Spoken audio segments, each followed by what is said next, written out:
Juan Davies, Chief Creative Officer at KCET and PBS SoCal, and I'm joined by the newsroom of KPCC and LAist on a daily reporter roundup. How is everyone? Good, thank you. And joining us again today is Executive Editor Megan Garvey. Happy to be here, Juan. I'm very glad to see you, Adolfo. I'm glad to see that you're healthy. Yeah, glad to see you guys. Thank you. Today, LA County supervisors discussed requiring a certain percentage of county funds to be spent every year on affordable housing, job training, mental health services, and more. Robert, you've been following that story.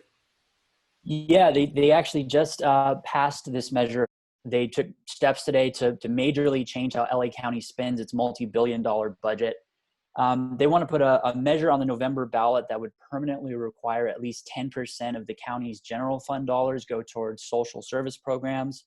That would mean putting more money towards things like rent assistance, affordable housing, community-based mental health services, among other things. Supporters of the measure say that now is the time for structural change, especially with the pandemic disproportionately affecting Angelenos. They'd also like to double that allocation of community investment to 20%. Other detractors, Sheriff Alex Villanueva was on the call today and said that the move amounts to more defunding of police. And other critics say a change of this magnitude needs more review. We saw that echoed in the LA Times editorial board review today. But nonetheless, it passed today, and it's going to be drafted within the next few weeks. Adolfo has been covering the Cal State University Board's discussion about requiring all students to take at least one ethnic studies course. Yeah, and that proposal has been in the works for about 6 years now and would affect all undergraduates at the 23 campuses.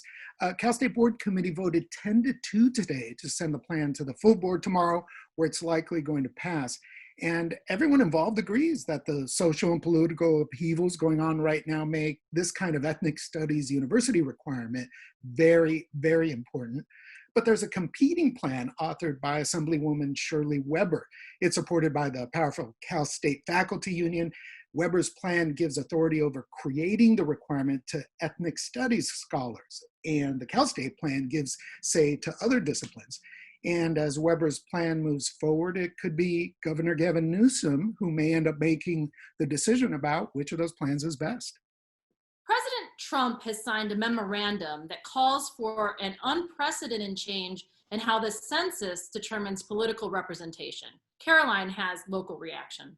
Yeah, so what Trump wants is to stop undocumented people from being counted when U.S. representatives are divided up between each state.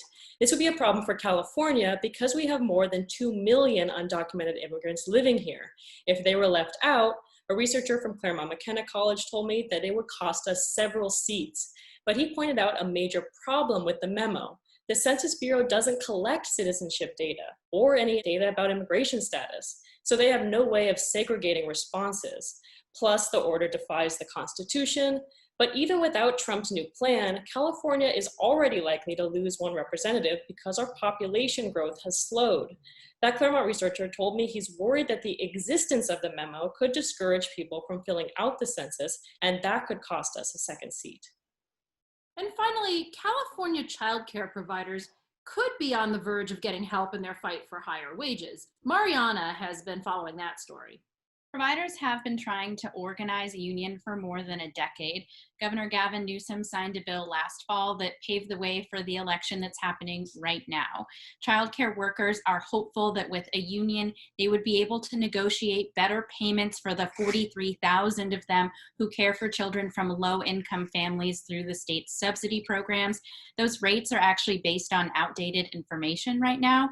The providers I talked to say it amounts to less than the state's minimum wage. Most of these providers are women of color, and there's a long history of their work being undervalued that I explore in my story for LAist.com. Voting in the union election ends tomorrow, and we're expecting to find out the results early next week. Well, thank you so much to all of you at the KPCC and LAist newsroom, and thank you for tuning in. Stay healthy, take care of your family, your neighbor, and we will see you tomorrow.